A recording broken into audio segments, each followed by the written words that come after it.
Moving on, Pakistani neuroscientist Afia Siddiqui has appealed for a pardon from U.S. President Joe Biden. Paradise is under the feet of a woman, a mother. And that's not all. She has been given. Doctor Aafia Siddiqui Pakistan की neuroscientist जो America की jail में 86 साल के लिए कैद है। America का कहना है कि यह लड़की टेररिस्ट ऑर्गेनाइजेशन से जुड़ी हुई थी। तो आइए इन बातों को जानते हैं कितनी सच है और कितनी झूठ है।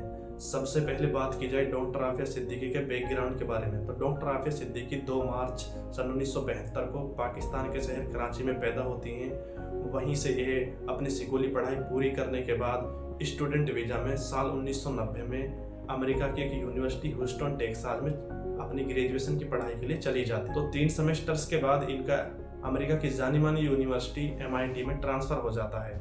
वहीं पर साल आता है 1992, जहां पर यह एक रिसर्च करते हैं इस्लामाइजेशन इन पाकिस्तान और जो इसके प्रभाव औरतों पर वो क्या है। तो इसमें यह $5000 का इनाम जीतती है कैरोल एल विल्सन अवार्ड। तो यह औरतों की आज़ादी के लिए बात करती हैं इस रिसर्च में।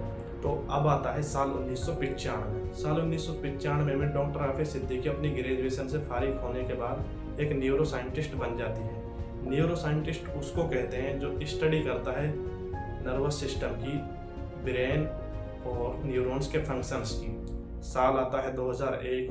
साल 2001 में 9/11 का हमला हो जाता है, जिसमें डॉक्टर आफिया सिद्दीकी को जोड़ा जाता है। वहाँ पर अमेरिका की जो एजेंसीज हैं वे एक लिस्ट जारी करती हैं उन टेररिस्ट की जो 9/11 के हमले से जुड़े हुए थे। तो उस लिस्ट में डॉक्टर आफिया सिद्दीकी का भी नाम आता है। तो वहीं से इनको एक नाम दिया जाता है लेडी अल-कायदा का, क्योंकि ये एक पहली औरत थी जिनका उस टेररिस्ट ऑर्गेनाइजेशन से जुड़े होने का दावा किया गया था। साल आता है 2003, जहां पर डॉक्टर आफिया सिद्दीकी को परवेज मुशर्रफ की सरकार होती है पाकिस्तान में। इनके ही जरिए इनको सीक्रेटली अरेस्ट कराया जाता है, किडनैप कराया जाता है।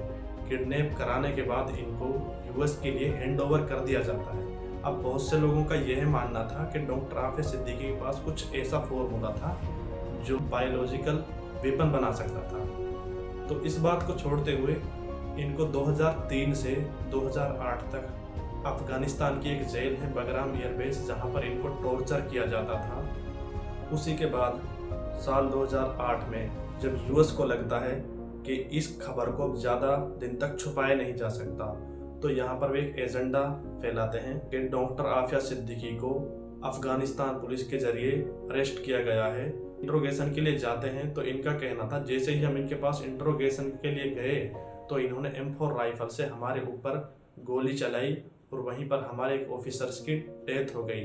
तो यह जो इनकी प्लानिंग थी ये पहले से ही प्री प्लान्ड थी। US के लिए ट्रायल पर भेज दिया जाता है। 18 महीने इनको कस्टडी में रखा जाता है। वहाँ पर इनको टॉर्चर किया जाता है, पूछताछ की जाती है।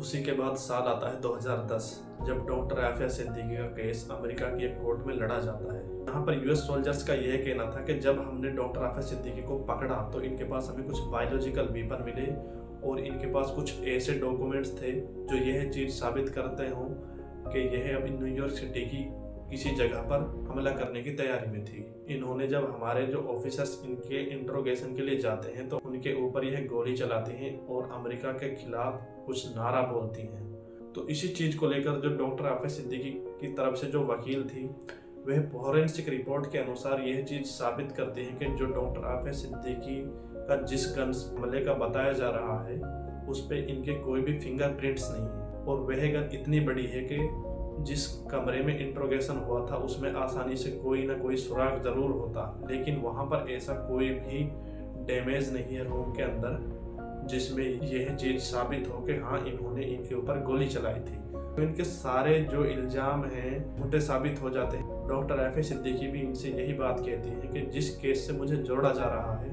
मुझे उसके बारे में बिल्कुल भी खबर नहीं है। मेरे ऊपर ये सारे जो इल्ज़ाम हैं सारे झूठे हैं, बेबुनियाद हैं।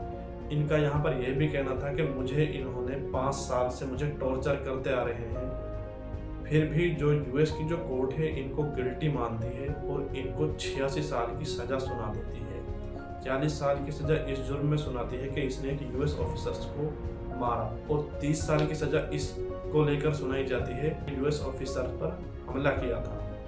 और 5 साल की सजा इस जुर्म को लेकर जोड़ी जाती है कि यह क्राइम वायलेंट क्राइम था, और 11 साल की सजा और मल्टीपल चार्ज के तहत सुनाई जाती है। प्रोटेस्ट भी होते हैं इनकी रिलीज के लिए, लेकिन कुछ नहीं हो पाता है। कुछ ही दिन पहले की खबर है जब जो बाइडेन के लिए शहबाज शरीफ ने एक लेटर लिखा था डॉक्टर राफे सिद्दीकी की रिलीज के लिए, लेकिन वह भी डेक्लाइन कर दिया जाता। कुछ ही दिन पहले की एक और खबर थी जिस पर जो इनकी बड़ी बहन है फौजिया सिद्दीकी, वह पेटिशन रखती हैं यूएस की कोर्ट में अपनी सिस्टर की रिलीज के लिए, लेकिन वह भी रद्द कर दी जाती है उनकी तरफ से। अब यहाँ पर सवाल ये उठता है, निर्दोष साबित हो गई थी और फिर भी वो सजा सुनाई जाती है। कोई भी एक भी ऐसा स्ट्रॉन्ग एविडेंस नहीं मिलता है जो यह चीज साबित कर पाया हो कि हाँ यह सच में एक आतंकवादी संगठन से जुड़ी हुई थी। अब इस बात का कंक्लूजन यहाँ पर यह निकलता है कि जो यहाँ पर सबसे बड़ी गलती थी वे सारी की सारी पाकिस्तानी गवर्नमेंट की थी, क्योंकि इन्होंने ही इनको हैंडओवर किया था। और बहुत सी रिपोर्ट्स का तो यह भी मानना है कि इन्होंने इनको कुछ पैसे लेकर इनके लिए बेचा था। कुछ आप लोग भी ज़रूर बताएं आप इस केस के बारे में क्या राय रखते हैं।